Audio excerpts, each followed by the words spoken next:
अभी बोला था कि अगर हमें अपने माइंड को स्टॉप करना है तो हम उसके लिए एक टाइम टेबल बना सकते हैं, बट उस टाइम टेबल पे 1 दिन 2 दिन 3 दिन, तो उस पर कंटिन्यूसली कैसे वर्क करें कि हम उस पर हमेशा के लिए स्टिक रहे, छोड़े ना उस चीज़ को। करना किसको है? आपको ही करना है। अब सवाल ये आता है आप करते क्यों नहीं हो? कि कहीं ना कहीं सबकॉन्शियसली अनकॉन्शियसली हमारे माइंड में बैठा हुआ है कि शायद मैं नहीं कर पाऊंगी। पास में मैंने कई बार कुछ चीज़ें करी और मैं नहीं कर पाई, मैंने इतनी बार ट्राई किया, मैं नहीं कर पाया, मुझे लगता है मैं इस पर टिक नहीं पाऊंगा, मैं टिक नहीं पाऊंगी। बोलना क्या चाहिए अपने आप को? नंबर 1 कि मैं कर सकता हूं और मैं कर सकती हूं। नंबर 2 कि मैं करने की कोशिश करूंगी, मैं फेल होंगी। ये बोलो ही मत कि मैं फेल नहीं होंगी, यहां पे ट्रैप है, इसको ध्यान से समझो, क्योंकि आप रियलिटी से कट गए। आपको क्या लगता है अगर आज मैं भी कुछ करने की सोचता हूं तो क्या मैं फेल ही नहीं होता हूं? कुछ करने का सोचा और उसमें मैं आउट ऑफ ट्रैक गया, फेल हुआ, तो मैं कभी भी ये नहीं बोलता अपने माइंड को कि मुझे ये करना है और मैं फेल नहीं होऊंगा, क्योंकि सक्सेस फेलियर मेरे हाथ में नहीं है, आपके हाथ में नहीं है। There are lot of factors, lots and lots of factors. मानो आप तो अपने शेड्यूल पे पक्के हो, एकदम से घर में किसी की डेथ हो गई तो क्या होगा? कुछ दिन के लिए, 15-20 दिन के लिए शेड्यूल से आउट हो गए, अब वापस से उस शेड्यूल पे आना है तो बड़ी मेहनत करनी होगी। मेहनत एक गलत वर्ड है, विल पावर चाहिएगी। मेहनत मतलब ये कि आपको पत्थर नहीं तोड़ने हैं, अपने अंदर से अपनी विल पावर को स्ट्रांग करना है।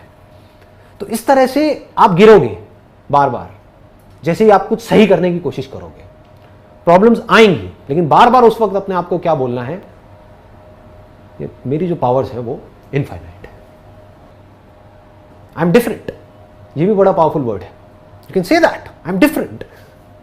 और लोग नहीं कर पाते, नहीं कर पाते, मैं अलग हूं इस दुनिया से। ये जरूरी है, क्योंकि अगर आपके अंदर ये नहीं आया तो आप कुछ भी इस दुनिया से अलग नहीं कर पाओगे। लाइफ में अलग नहीं करोगे तो आपके साथ अलग होगा कैसे? वही होगा जो सबके साथ हो रहा है। सबके साथ क्या हो रहा है वो दिख ही रहा है।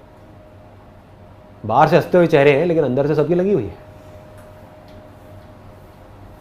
है कि नहीं? रियलिटी है ना।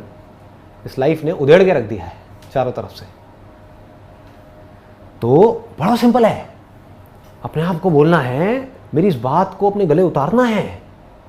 मुझे दुनिया का नहीं पता, लेकिन मेरे अंदर इनफाइनाइट पावर्स है। अगर मैं कुछ ठान लूं तो मैं वो कर सकती हूं। दुनिया की कोई ताकत मुझे रोक नहीं सकती। प्रॉब्लम क्या है कि मैं ठानती नहीं। समझ गया ना? ये भी अपने आप को सच बोलना है। मुझे पता है कि मैं कर सकती हूं। उस वक्त क्या करना है? अपने कुछ पॉजिटिव अचीवमेंट्स होंगे आपकी लाइफ के, वो अपने आप को याद दिलाओ। कुछ ऐसा आपने किया होगा, कुछ ऐसा आप करते होगे जो और लोग नहीं कर सकते। हो सकता है आपकी आवाज बहुत अच्छी हो, आप गाने में बहुत अच्छे हो सकता है आप डांस में बहुत अच्छे हो सकता है आप पढ़ाई में बहुत अच्छे हो सकता है आप स्पोर्ट्स में बहुत अच्छे हो, कहीं ना कहीं तो होगे। हो सकता है आप बहुत समझदार हो। आपके घर में जो प्रॉब्लम्स होती हैं, आपके पेरेंट्स उसको सॉल्व नहीं कर पा रहे होते हैं, आप ऐसे सॉल्व कर देते हो सकता है, होता है ना, कुछ भी हो सकता है। तो अपने आप को उस वक्त ये याद दिलाओ कि अगर मैं वो कर सकती हूं, वो कर सकता हूं, तो मैं ये क्यों नहीं कर सकता? है कि नहीं? मैं करूंगा, मैं बार बार फेल होऊंगा, लेकिन फिर भी मैं कर सकता हूं, मैं टिका रह सकता हूं। परमानेंट आप कभी भी किसी भी चीज पर टिके नहीं रह सकते। तो आसान क्या है? बार बार गिर करके चलते रहना आसान है, बस ये मतलब है। क्लियर है ना? हाँ।